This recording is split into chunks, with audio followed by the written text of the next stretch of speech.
I don't have a witty opening for this one, so instead, I'm just gonna eat a marshmallow peep.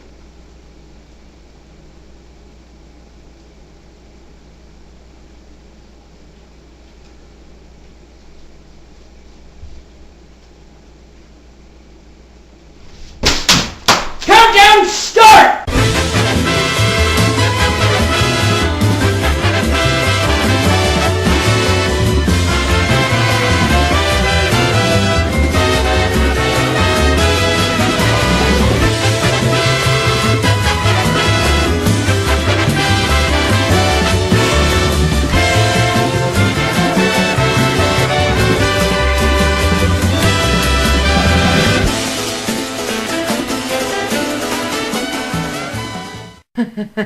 More super indeed. It's me, Mario!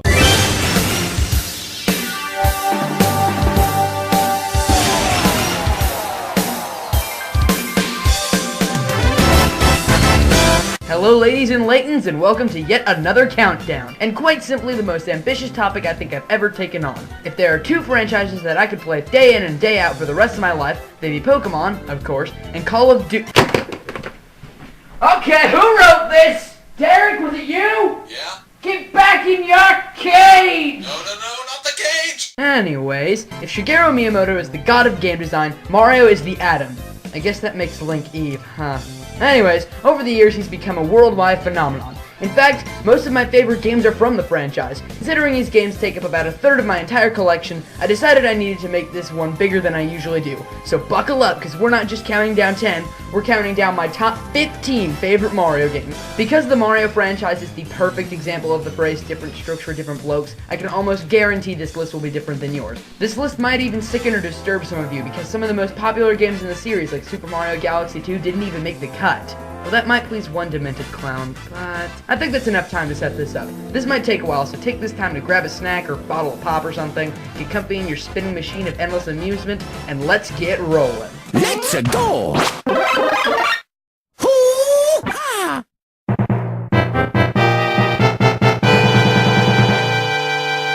Starting off our list is the first game in the Retro Revival series, New Super Mario Bros. Not Wii, not 2, not even you. I'm talking the original. In my personal opinion, this is the best the New Super Mario Bros. Series ever was. Some people blame the diminishing quality over time on the lack of innovation throughout the quote-unquote new series, but I personally find the diminishing factor to be the fact that after this one, none of them were quite as much fun. And that's the reason I love this one. It's fun. There's no gimmicks, no multiplayer, no super guy power-ups. It's just simple, fun, ordinary, unembellished, unmistakable, crystal clear, as frank as Frankenstein, as blunt as an atom bomb! Okay, Jimmy, calm down. It's just 2D Mario. Back when this game first came out, being a brand sparkling new classic 2D platformer, it was a pretty big deal. This was the first original 2D Mario game since the Game Boy in the early 90s. So after over a decade, Nintendo was like, "Hey, Miyamoto, yeah? How about some new side-scroll Mario? Okay, dokes, got an idea for a title? New Super Mario Brothers. Okay, boom! Money.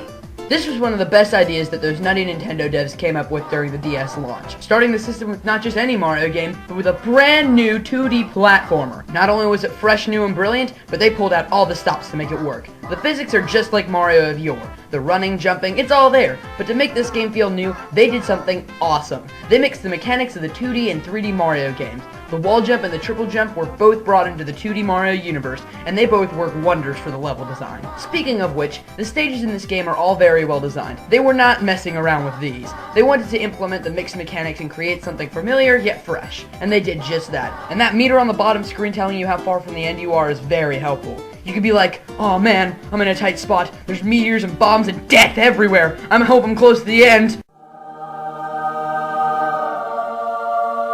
And whilst working on these levels, Nintendo decided to show us what the DS was truly made of. While it doesn't look all too great blown up on your screen, playing on the smaller DS screen makes it look really good. I swear, when I first played this game, I thought this was designed in 3D. Little did I know, it was just some of the best sprite work ever done. And the music is all fun and bouncy too. Get ready for some boss, guys!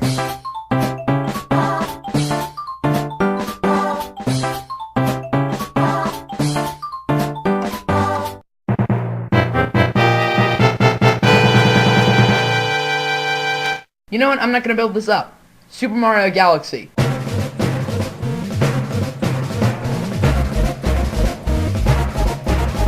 So yeah, Super Mario Galaxy. I'm really not 100% sure on what to say about this one without becoming more controversial than Logan, but this is an interesting game to say the least. Rather than having a handful of gimmicks sprinkled throughout the game to enhance the gameplay temporarily, Galaxy is a gimmick. Seriously, just reading the title lets you know what you're getting into. Mario in space!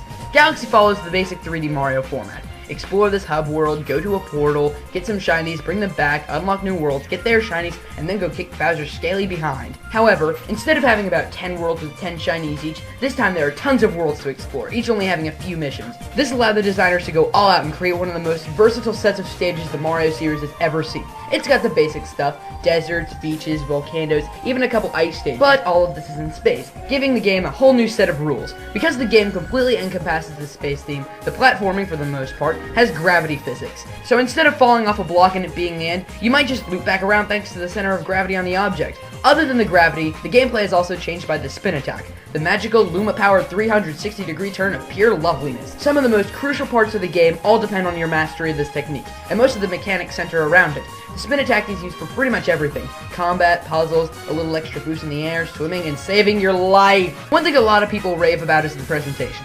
I won't deny it, Galaxy was one of the best looking games in the entire Mario franchise. It's smooth, it runs at a good rate, and everything is polished and in HD. For a game released in the earlier years of the Wii, this game looks and sounds very impressive. However, the soundtrack, I just don't like as much as others. There are some songs that I think just get too much attention. But to keep from getting a couple more knives in my leg, I won't say which they are. Chances are you probably know which I'm talking about anyways. Now, I keep mentioning the space gimmick and how it enhances the game, and it's the exact reason why this is here over Galaxy 2. The way I see it, Galaxy 2's use of the space can be summed up with the cover of the game. It's hardly even there!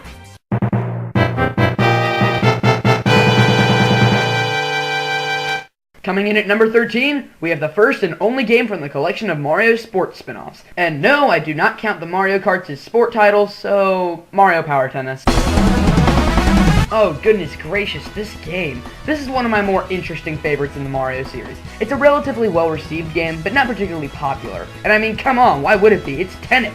What could Mario do to tennis that makes it even the slightest bit cooler?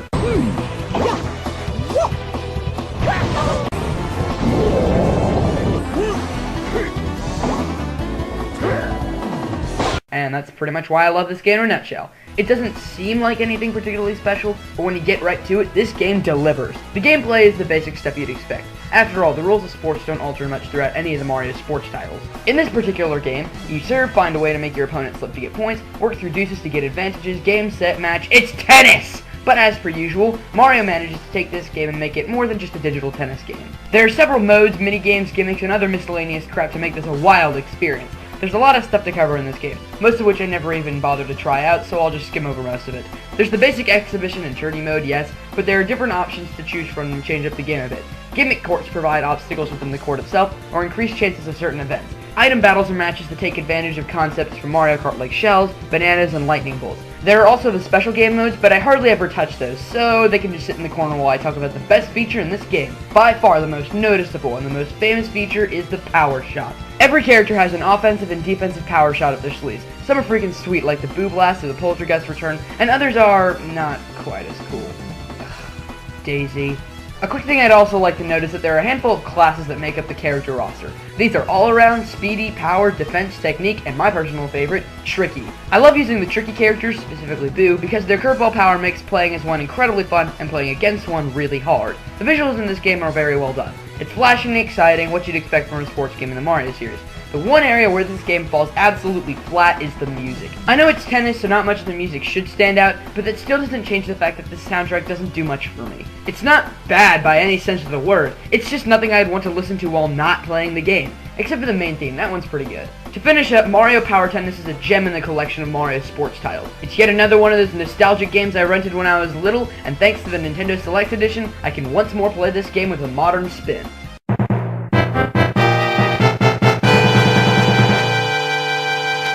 Racing into the number 12 spot is, okay, I said racing, you know it's Mario Kart. Okay, before anyone comes at me with pitchforks, torches, large frozen hams, or oversized lobsters, you might want to know that there will be another Mario Kart later on the list. Now that that's out of the way, let's talk about the Wii's rendition of one of the most beloved Mario spin-off series. Mario Kart Wii is a strange case in the series. Like several modern games from every series ever, this game tried to appeal to every fan of the whole series by including some of the most popular tracks from every Mario Kart game. This divided the game into two halves. The half with the modern tracks, including fan favorites like Coconut Mall and Maple Treeway, and the retro revival tracks. The new tracks are all relatively appealing, taking advantage of the new trick mechanic and using several fun gimmicks. These include the mushrooms and mushroom gorge, the conveyor belt and Toad's Factory, and the pure evil candy cane snow in DK Summit. The retro revival tracks recreate the environments from their original games in a new, slick style and update them to fit the new play style. I enjoy playing pretty much every single track in the game, the only one that I truly dislike being DK Summit. Other than the new tracks and the new trick mechanic, there isn't much left to the gameplay in this. There's a few new characters and cards, some weird stat system that doesn't do much to change the game, and for the most part, all the same items.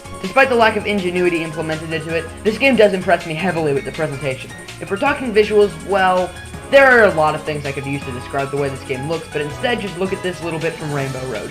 Complete ecstasy! Alongside the breathtaking visuals, this game also houses a very well-composed soundtrack. As per usual, Rainbow Road steals the freaking show with one of the greatest remixes gaming has ever heard. For some reason, listening to this song every single time, I almost want to sing along. In fact, I've even wrote lyrics to the song. Too bad they're cheesy and they suck, so you don't get to hear them. Ha ha!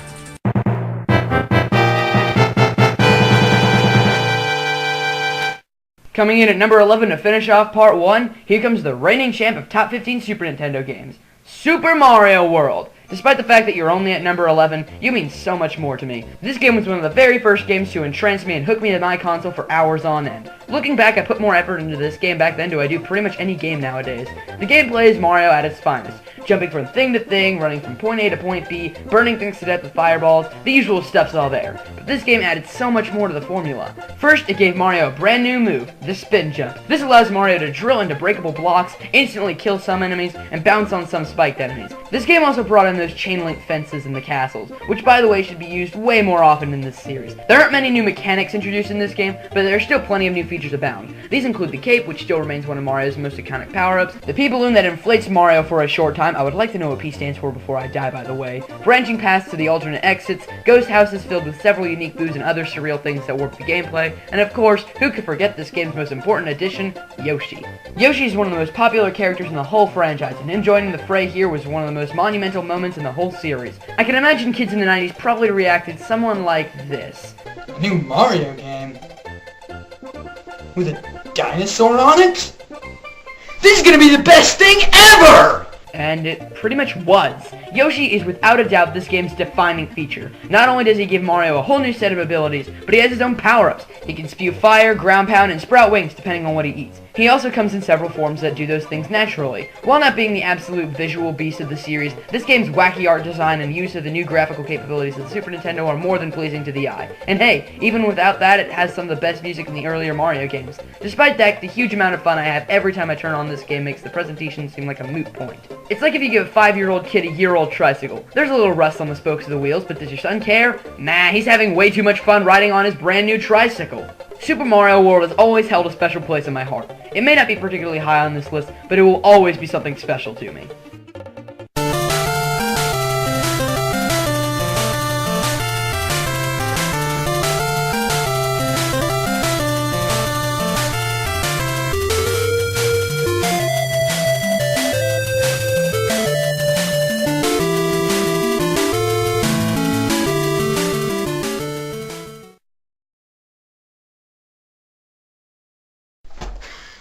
Hi, I'm 90s Kid, but you can call me 90s Kid!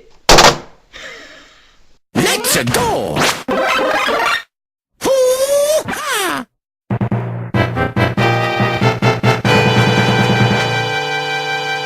To start off part 2, I'm gonna level with you all by telling you why Nintendo really rocks. Nintendo has always known how to use their hardware best. For years, no matter what crazy crap they use in their newest console, be it motion controls, touchscreens, or whatever the next Wii upgrade provides, Nintendo has always used it best. There are some companies like Capcom, Konami, Retro, and Rareware, before it was trash, that can throw their hats into the rings, but for the most part the first-party games are always the best looking, sounding, and playing. Why do I bring this up? For 3DS owners before late 2011, the system was borderline worthless. There were hardly any games for the system, and those that existed were pretty lackluster. So Nintendo said, look, we know what we're doing. Will a Mario game make you happy?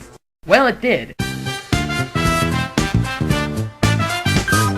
Super Mario 3D Land is the very much welcomed original Mario game for the 3DS. This game basically says, hey, you know all those things you love about Mario? Here's all of that at once. This game delivers on every aspect a Mario game can. Slick platforming, outstanding level design, very well done graphics and sound, and of course, lots of fun. And hey, it's got some fan service in there to boot. You gotta love those giant 3D rendered sprites and that quick little Zelda reference.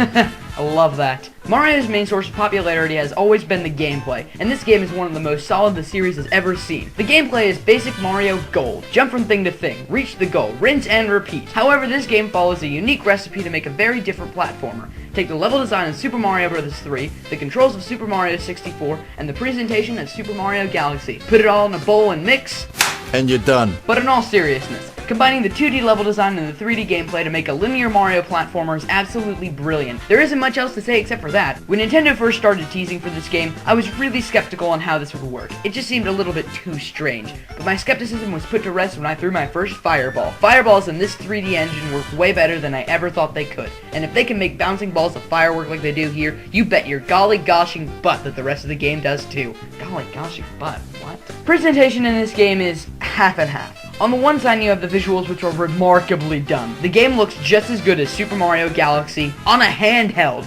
It's downright astounding how powerful the 3DS really is. On the other hand, there's the music. The soundtrack in this game is pretty weak. Not even because it's bad, but because it relies heavily on old source material. And I'm not even just talking remixes. Some of these songs were ripped straight from old soundtracks. There are exceptions, yes, but there aren't many songs other than the main theme that really stand out. To finish, Super Mario 3D Land is a marvel of portable gaming. It takes console-quality visuals and sound and different kinds of gameplay to create something fresh and new, yet easy to get into because of how familiar it feels. This game alone made the 3DS rise above the ashes from its absolute joke of a launch. Bravo, Nintendo.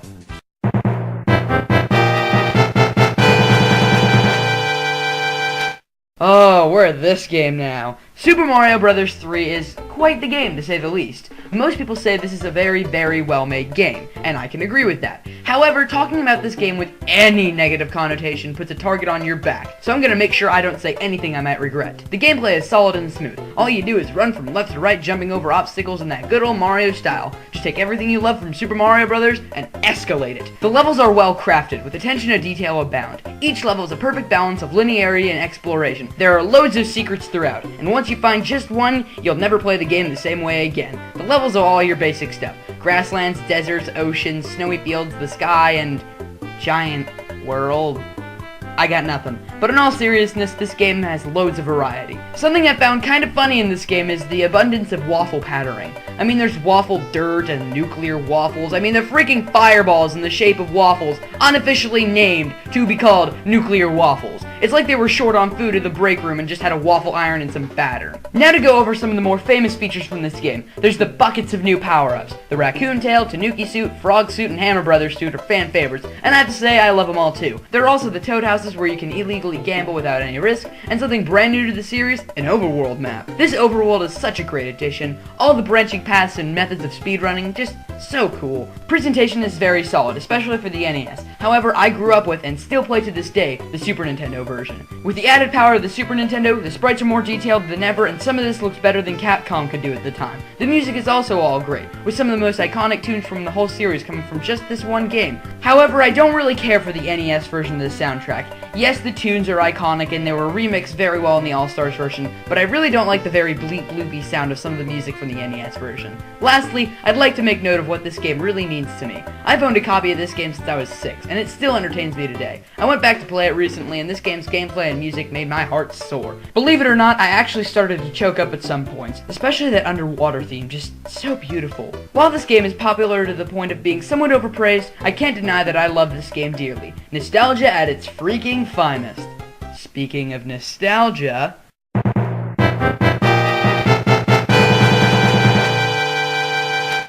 You know what 8 squared is? 64! Oh yeah, now this is nostalgia. Right here, this is nostalgia. Just put a finger on the screen, point it at the cartridge, nostalgia. There you go, we're done. And not just for me either. I guarantee if you were born anytime in the 90s, you've experienced this game, and probably have specific fond memories of it too. Heck, this got number 2 on my own list dedicated purely to nostalgia. I mean, sure, it was a tie with the last entry on this list, but that's beside the point. The point is that Super Mario 64 freaking rocks, and everyone should know it. Super Mario 64 was the first time that didn't suck, that we got to see our favorite portly plumber in 3D. A strange thing to note about this game is this actually shaped how the Nintendo 64's controller worked. Because of Miyamoto's desire for a controllable camera rather than an isometric view, there had to be new buttons, or in the Nintendo 64's case, the equivalent of a second D-pad. And because of Miyamoto's overwhelming amount of power in game design, they obliged to give the Nintendo 64 the capabilities to play this grand adventure. Enough about the history, we have a countdown to get back to. How's the game itself?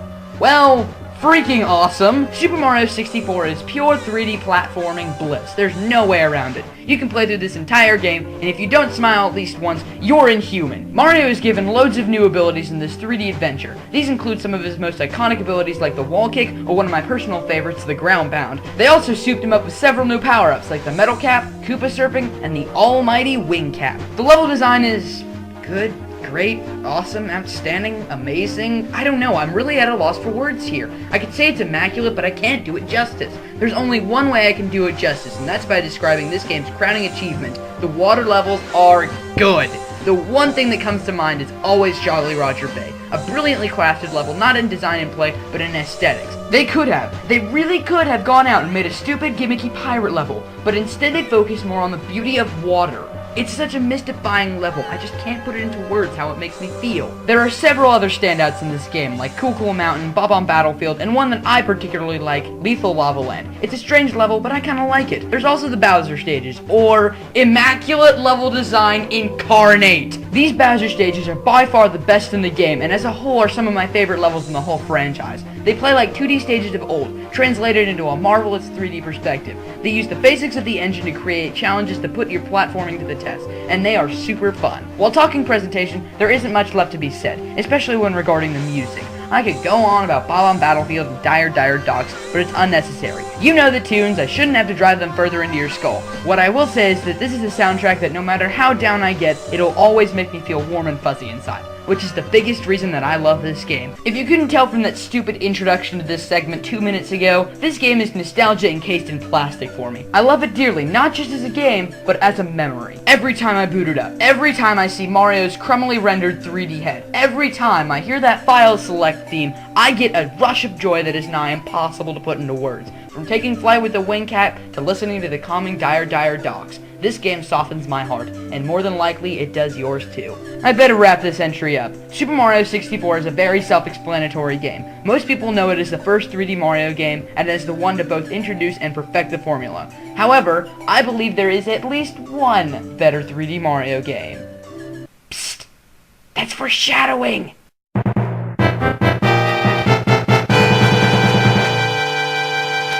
Coming in at number 7, we have the first game in the ever-so-popular Mario RPG sub-franchise Itionobo2's to be featured on this list, Mario & Luigi Superstar Saga.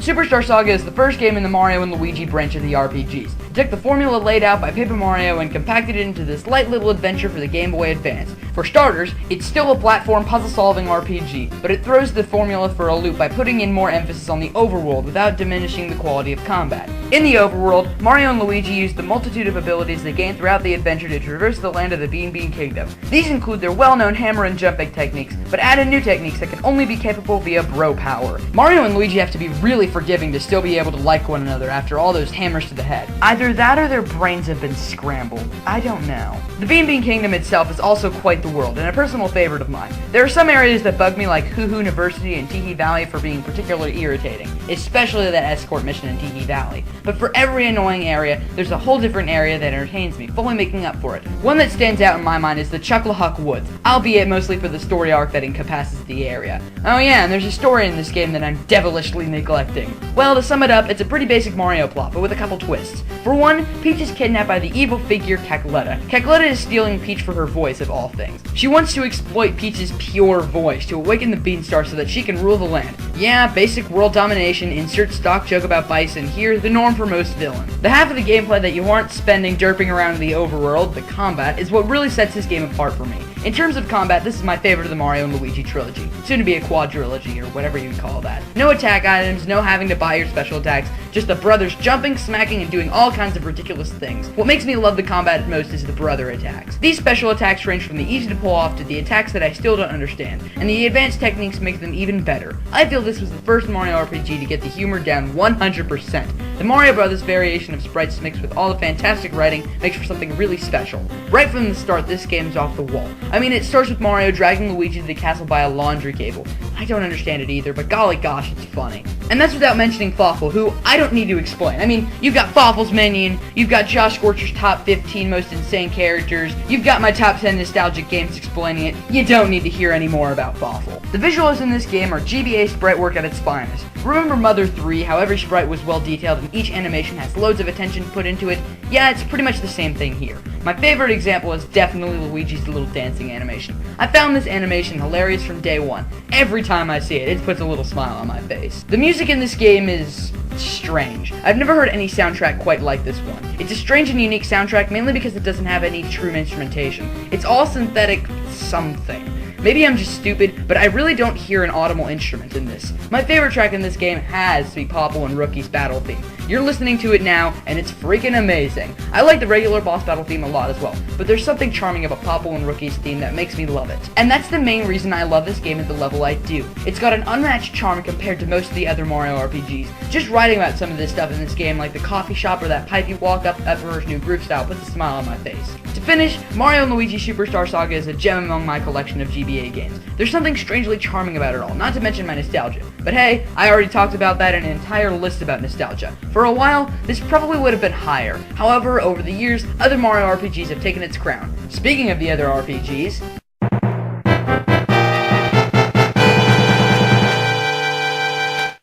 Okay, I just did a genre-based segue. You probably know what it is.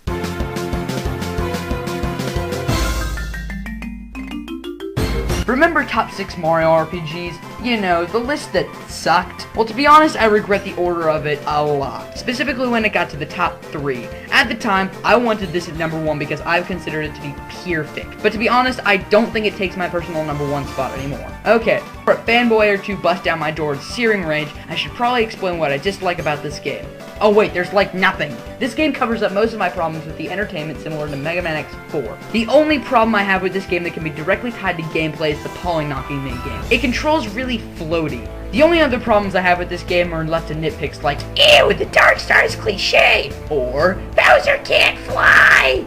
Yeah, I just referenced that, and really horribly too, I apologize. Back to the positives. Similar to Superstar Saga, the story in this game does take a twist from the usual Peach gets kidnapped by Bowser scenario. This time it's Fawful spearheading the villainous operation, and he takes control of Bowser with a mystery mushroom, using him as a vessel for kidnapping the princess. Not only that, but he cripples the only defense the Mushroom Kingdom has by trapping them inside of a revenge-seeking, fire-breathing humanoid turtle maniac. Despite the fact that I like Fawful more for his personality than his villainy, I have to say this plan was very well thought out. The only problem I have with the story is the Dark Star Ex Machina. Yes, the Dark Star itself is kind of cool, but Peach's purity being the seal to an overwhelming power has been done to death in these RPGs. The level design is one of the most jarring differences right off the bat. The levels are now in 2D, which is both good and bad. Good because it makes it easier for designers to be creative with dungeons, and bad because the 3D view is now gone, which isn't a major problem, just another nitpick. I also would have liked to see more of Bowser's body, specifically his skeleton. I don't know about you, but I think a level in the vertical column would have made a really cool area. The levels that do exist in this game are all well crafted, each taking advantage of certain conditions both inside Bowser's body and out. My personal favorite of the main areas is probably the Flab Zone,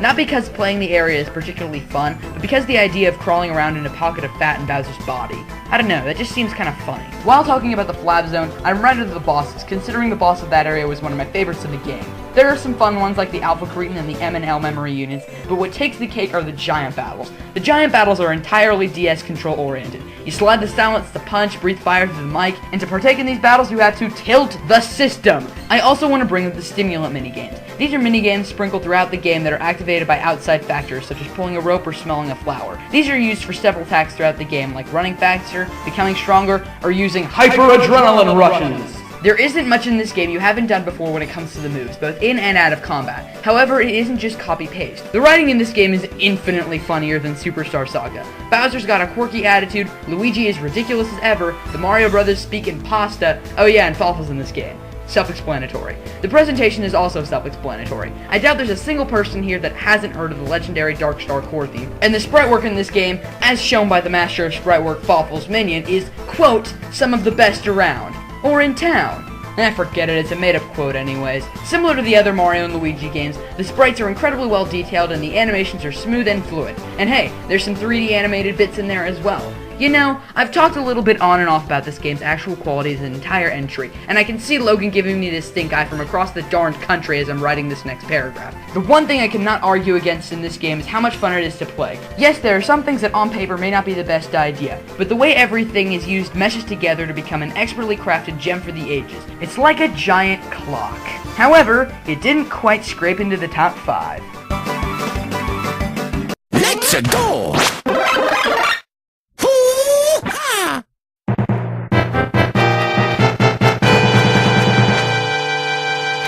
Out of every game I've talked about on this channel, there's been one that I never cease to shut up about. A game that I've talked about more than I have my actual favorite game of all time. That game is Mario Kart Double Dash.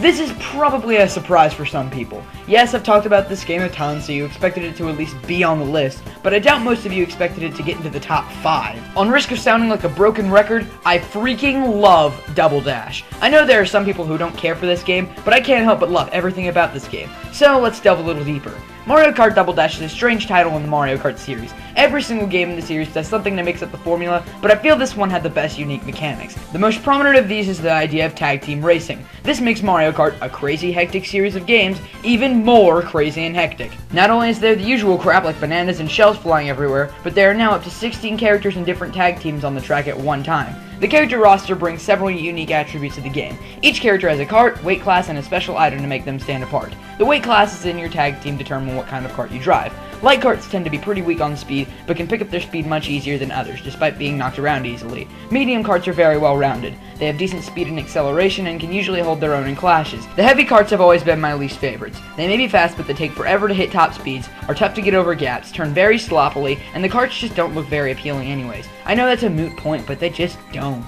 The character's special items throw several tons worth of monkey wrenches into things. Each one does something different, like spewing fire, tons of acceleration boosts, a big obstacle for other races, etc. Some are more tame than others, but for the most part they're all pretty dangerous. The Bowser Shell and Giant Banana Peel are especially nightmarish on the track. All considered, my favorite tag team is Baby Luigi with the giant chain chomp, Toad with the gold mushroom, and the bullet blaster for the kart. It's a strange combination, but it makes a lightweight team become a force of nature when it comes to speed. The tracks in this game make up one of my favorite sets of tracks from the whole series. Some notable favorites are Baby Park, Dino Jungle, and Rainbow Road. Yeah, that physically impossible track we've all come to love, of course, makes an appearance here. I'm not sure if I like this one or Mario Kart Wii's more, but I can definitely say this one has the better music. I can only imagine how great this game would be with multiplayer on Wi-Fi, but even without the Wi-Fi, the multiplayer is a blast with modes like Bop-Bump Battle and the ever-popular Balloon Battle. I love being able to get a giant tower of bombs and then gunning them off rapid fire. I also love racing cooperatively and not just competitively. I can remember I used to invite friends over and we just play this for a couple hours. It's loads of fun. Presentation actually isn't all that great. Well, from a technical standpoint at least. I didn't notice until I played this on my current high-res TV, but this game doesn't actually look as good as I thought it did. Several of the models are actually really blocky and ugly, to be honest, but with the high-speed action, it's no surprise I never really noticed. The soundtrack is also rather subpar, with only a few songs in the game standing out, but these that do, like Bowser's Castle and Rainbow Road, are super stellar. Seriously, this version of Rainbow Road is just so good. To finish, Mario Kart Double Dash is a game that will always be in my heart, and it's not just the nostalgia talking either. I've loved this game since one of my friends brought it over in the 2nd grade. In terms of a multiplayer experience, this is one that I'll always pull out. It's by far my favorite multiplayer-based game ever made. If I'm ever looking for a hectic fun time, especially with friends, I'll always know what game to turn to. Let's go! Mario gets a lot of attention in his games, and I mean a lot of attention. But what a lot of people forget is that Mario has a brother, Luigi. In fact, even Nintendo used to leave him primarily to the side of things. Over the years, Nintendo have made a few games starring Luigi. Some of them suck, and some of them are really good. And one of those games just happens to take the number 4 spot on this list, Luigi's Mansion.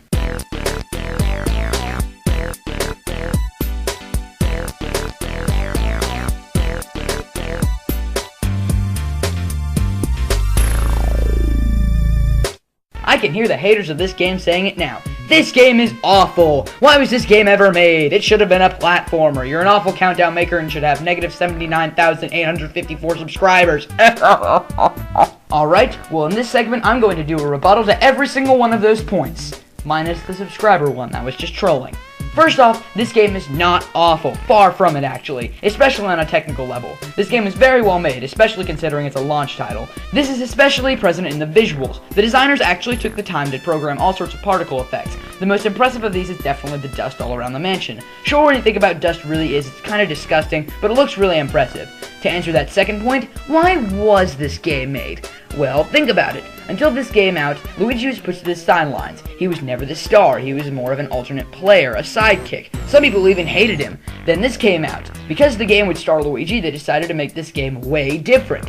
Rather than have a princess get kidnapped by an evil entity, they decided to make the main villain of this game King Boo. This means rather than just defeating a powerful foe, Luigi must first face his fears and then physically defeat them. Then he fights the puppet master, who just so happens to be a powerful foe. It's a really interesting design choice and one I very much appreciate. It's a much better idea than just another platformer. The way you go about fighting these ghosts is very Ghostbuster-esque. You stun them with a light and then trap them in a compact device. Thankfully, there are no streams to cross, so you don't have to worry about that. Throughout the game, you go about capturing ghosts in several different ways, from the basic waiting game to breaking into someone's shower to making a girl think she wet the bed. Luigi, you're a creep, you know that? One method I frankly think they used way too often is launching projectiles to stun the ghost. It's a cool a few times, but after a while it got kind of old. There are all sorts of neat little things thrown into this game to make it more appealing, especially when coming to replayability. Because of the length, you can beat this game in a solid afternoon, but because of the massive treasure throughout the mansion, you can get multiple different endings, and there's even an extra mode. One more thing I want to mention. Something that I especially love is Mario's lost items scattered throughout the mansion. These bring about some very funny bits of dialogue throughout the game. Most of this is thanks to Madame Clairvoyant, one of my personal favorite ghosts in the game. I especially love her line regarding Mario's cap. Why? It's so clean, as if someone just washed it! Sorry, sometimes I like to add a little drama, you know. That gets me every time. The only area in this game that I think honestly falls flat is the music. Other than the boss themes and the credit theme, there isn't much that stands out. Everything else is pretty much just there to set the mood. Not a bad thing, but the only track I've ever cared to listen to while not playing the game is the staff roll. Awesome song though, I'll give it that. Luigi's Mansion is a gem in this behemoth series. Compared to other games in the series, it isn't particularly popular, but I can't help but love it. If you've ever played this game and not liked it, I'd highly recommend giving it another chance. Who knows, you might find something special.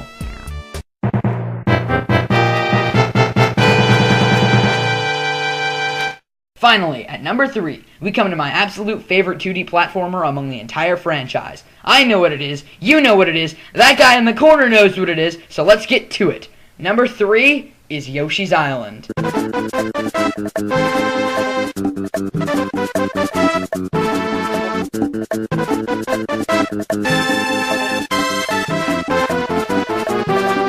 Yoshi's Island is a 2D platforming masterpiece. Not a single game in this genre has filled me with as much pleasure as this one has, and I doubt any ever will. Since I've talked about this game to a degree almost equal to that of Double Dash, you've probably heard me say a lot of this stuff before, but hey, that's just what happens. To start, Yoshi does control similarly to Mario, but has a few unique abilities of his own. Mario may be best known for jumping, but he's got nothing on our buddy Yoshi. Yoshi doesn't just jump, he does this strange floaty thing called a flutter jump. No one knows how a dinosaur can float around just by flapping its limbs, but it's kinda cool. Another unique feature of Yoshi's is his tongue. This slimy, stretchy appendage gives Yoshi a reach that spans about a third of the screen. That reach is really helpful when catching Baby Mario. The tongue also allows him to do what Yoshis do best and gulp enemies and either spit up or swallow them. It allows Yoshi to grab things like fireballs that let him spit fire a few times, and the melons. The normal melon lets you spit seeds and the ice melon lets you spit ice. It's pretty self-explanatory. When you gulp an enemy and hit down, however, they become an egg. These eggs are one of the most diverse features in the game. You aim the eggs with the crosshairs and then launch them.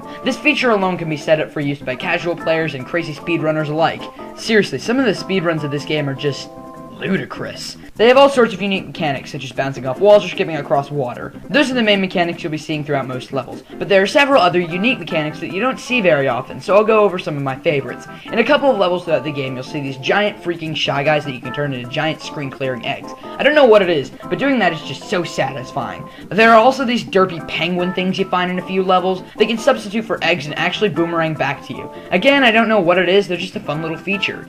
One of the rarer mechanics you see at least once or twice in every world are the vehicle transformation bubbles. These vehicles include the Yoshi Copter, Yoshi Mole Tank, Yoshi Car, Yoshi Submarine, and my favorite, the Yoshi Train. I wish they used the train more often because the cartoon tracks would make some really neat levels all on their own. My favorite of these rare mechanics has got to be the fluff. I've said it before and I'll say it again. Drugs are fun and this proves it! Seriously, some people actually try to get through these levels without touching the fluff, so I have to ask, why? Why would you skip over one of the coolest features in the game? I purposefully touch as much fluff as I can in these stages. And before you ask, no, I am not a druggie. I just like these segments because of how strange they are. All the mechanics I've mentioned and more go into the level design. The level design in this game is, simply put, masterful. I dare you to play any level in this game and say you did not enjoy it. Well, for me personally, there are a few exceptions, like Sluggy the Unshaven's Fort, Marching Mild's Fort, and the very long cave. But these are the exceptions, not the rule. Every level does something different with a handful of mechanics. No two are exactly the same. This means I can pick up this game anytime and enjoy it all the way through because of the variety.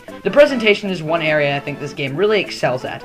The sprites and backgrounds are colorful and kind of look like crayon. Seriously, I bet you could draw several things from this game with crayons and have it look really close. It's one of those unique art designs like Kirby's Epic Yarn that are just so charming that you can't help but love it. Speaking of which, I'm really looking forward to see what Nintendo does with Yarn Yoshi. There's also the morphmation thing that allows some of the sprites to look like 3D models. This allows this game to do one of the coolest looking things ever. Sluggy the Unshaven's death.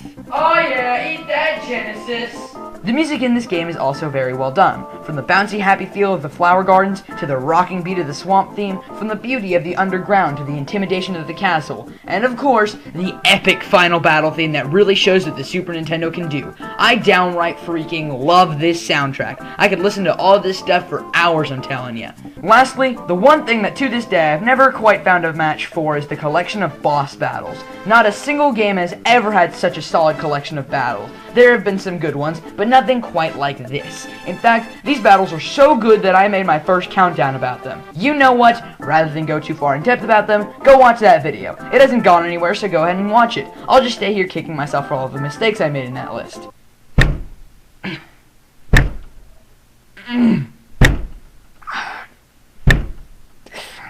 Alright, you get it? The bosses are good. Like, really freaking good. Alright, let's wrap this entry up. Yoshi's Island is worth its weight in any specific rare substance you can think of. It's my absolute favorite 2D platformer to ever exist, and it holds up as my second favorite main series Mario game. For some people, you may have thought this would have been the #1 slot, but we've still got 2 more entries left.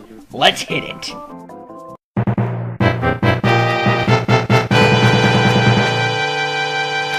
At long last, we come to the final spin-off of this list. My favorite Mario RPG in the series, and my second favorite RPG of all time. Paper Mario: The Thousand-Year Door.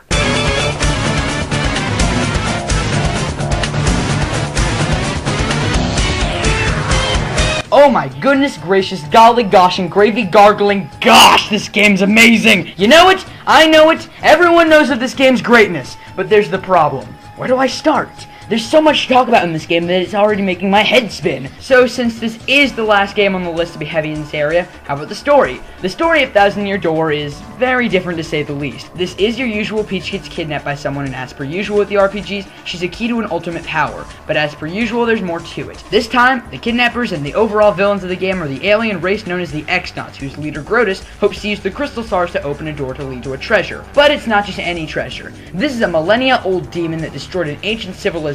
This demon will allegedly give infinite power to whoever awakens it. However, to awaken it, there needs to be a vessel for it to possess. In other words, Peach. And that's just the villain's plan. Mario is introduced to the story, yet again, by a letter from Peach, this time with a treasure map included. This map reacts to the power of the Thousand-Year Door to reveal the location of each crystal star. You go to that location, get the crystal star, go back to the door, watch an epic cutscene, then go to the location of the next star. Rinse and repeat, it's a MacGuffin, huh? What did you expect? But wait, that's still not the end. There are all sorts of other factors that make this story great. Every single chapter has its own little plot that helps it stand apart. In one chapter you're defeating a dragon, next you're a champion wrestler, next you get your soul stolen.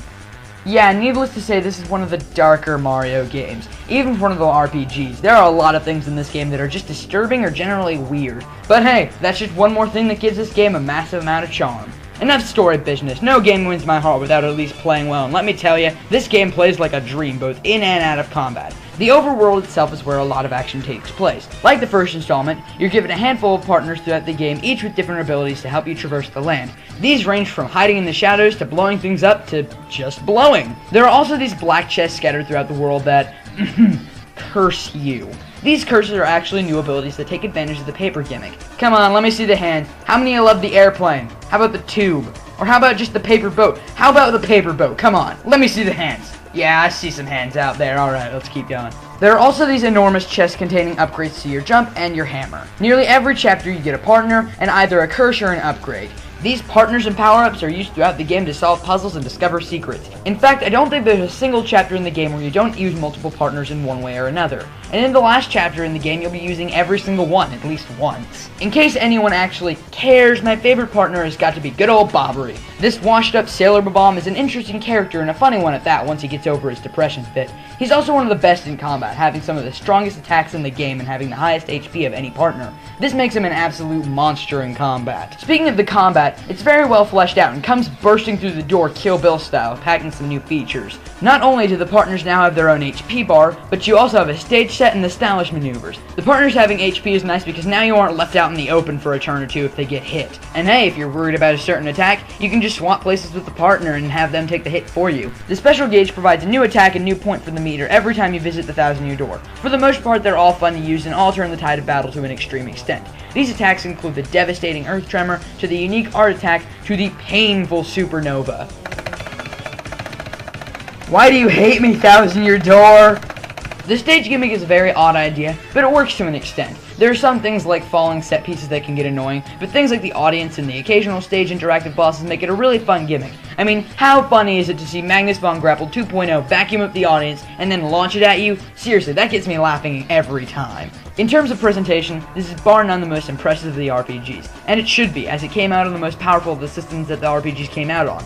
Everything, as usual, is made completely out of paper, and it plays with this a lot more than it did in the original. It also boasts some very cool looking 3D models and effects going along with the sprites. And the music. By and far, this is my favorite soundtrack in the entire Mario franchise, period.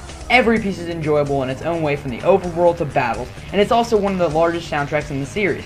It's an impressive feat to have composed such an awe-inspiring collection of tunes such as the Smorgs, the Cortez battle theme, or the Final Battle theme. Oh yes, since this is a Mario RPG, there's one more element that makes this game great. The humor, simply put, is the funniest Mario game there is. It's funnier than Bowser's Inside Story and Superstar Saga combined. From all the misadventures of Bowser, the great and mighty guy who talks to posters, to even the most subtle choices in the dialogue, it's hilarious adventure from front to back. Alright, this is starting to drag, let's wrap it up. 1,000-Year Door is a marvel in the Mario series, let alone the RPGs. It perfects the RPG elements and takes the paper gimmick to the sky, making a fun, unique experience everyone should play. Heck, not just play, you should own this game. If you don't own a copy of this game, you better get it when they eventually re-release it on the Wii U Virtual Console. Otherwise, your game collection has a gap in it that cannot be filled with anything else. It really is that special kind of game, a gem that will last forever. But hey, we aren't quite done yet. Chances are you've probably forgotten one or two entries throughout the list, so I'm going to do something I haven't done in a while and recap this bad boy.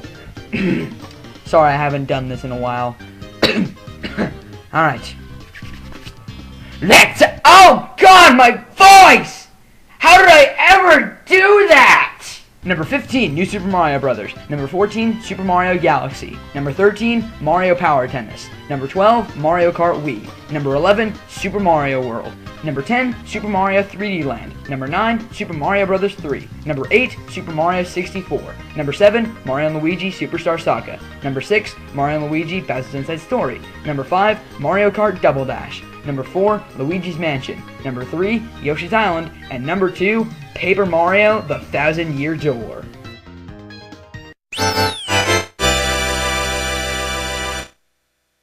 Here we are, finally at the number 1 spot. For this to top this list, this game has to be good. I mean really good. The Mario game that I enjoy the most, the one that means the most to me, the one that I can still play any time of day no matter what mood I'm in. This is the one game that has been the standing champion of my collection, topped only by Pokemon Emerald, my second favorite game of all time, and the only Mario game that could ever take this spot. Super Mario Sunshine.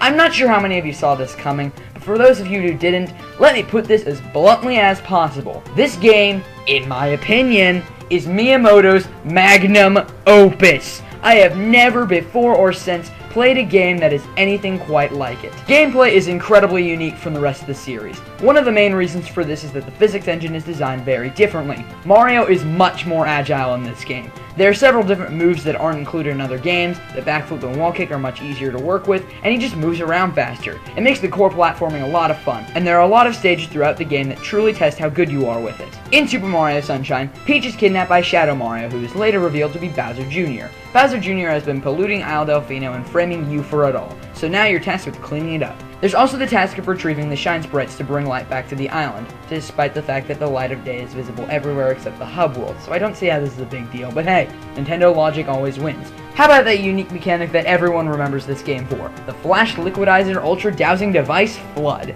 Flood isn't exactly a power-up, more like a gimmick. Several people say that gimmicks in the platforming are bad, but personally I think that Flood is a very welcomed addition. Flood here gives Mario the ability to spray water in all sorts of ways. The primary use for Flood is the spray nozzle. You use this nozzle to shoot water in any given direction to solve puzzles, clean up goop, and of course use it in combat. You can even go into a third-person over-the-shoulder shooting perspective to get better aim with it. What I love most about this is how realistic the water flows. It's actually affected by gravity rather than just shooting in a straight line. There are also 3 additional nozzles to the basic spray nozzle, the first and most useful of which is the hover nozzle. While Flood's primary use is supposed to be the spray nozzle, chances are this will be the one you use the most often. The hover nozzle shoots water straight down and allows you to float through the air. There are also 2 additional nozzles. These include the rocket nozzle that allows you to rocket! Yeah, you get the point. And the turbo nozzle which sprays water back at high velocities that somehow makes Mario run faster. Yeah, it doesn't really make much physical sense, but we'll just go with it. There are a handful of worlds in this game, each with 8 different missions and a handful of secret shine sprites.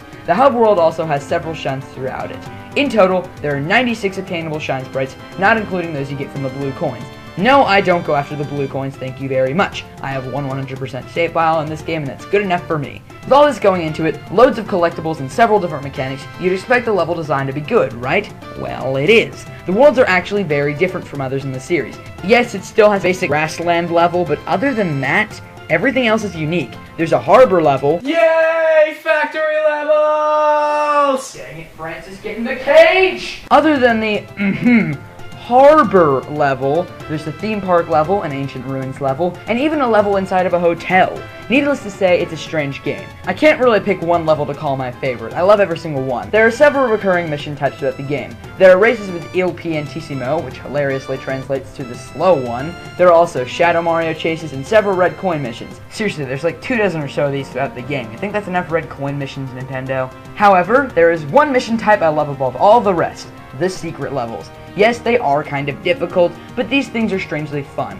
You don't have any crutches, you have to play these fair. The simple block-based level designs are very well done. It almost feels like a 2D Mario game brought into the 3rd dimension. Presentation is something Mario game has never had trouble with, and in terms of visuals, this is one of the best. Especially those water and fire effects, just oh my gosh, it looks amazing. However, the soundtrack isn't actually too fantastic. There are a few standout pieces, but there are a lot of songs that only work for atmosphere, kind of like Mario Power Tennis or Luigi's Mansion. Not a fantastic game in terms of presentation, it certainly could have been better, but it gets the job done. I know I said I thought this was Miyamoto's magnum opus earlier, but on a technical scale it really isn't. That isn't saying it's bad, it's actually really good, but this is number 1 here for more than just how good of a game it is. Super Mario Sunshine is a very special game to me. I got this game when I was in the 1st grade, and I have to tell you, until Pokemon Emerald, this is my favorite game ever. This game absolutely engrosses me every time I pick up the controller. The gameplay is rich and exciting, and there's never a time when I'm not enjoying myself at least a little bit. Without a shadow of a doubt, this is my absolute favorite Mario game. It was my favorite then, it's still my favorite now, and it takes the number 1 spot on this list. I'm the Tree's Apprentice, and Mario, here's to you. May you forever be the king of video games. I'll see you guys next time.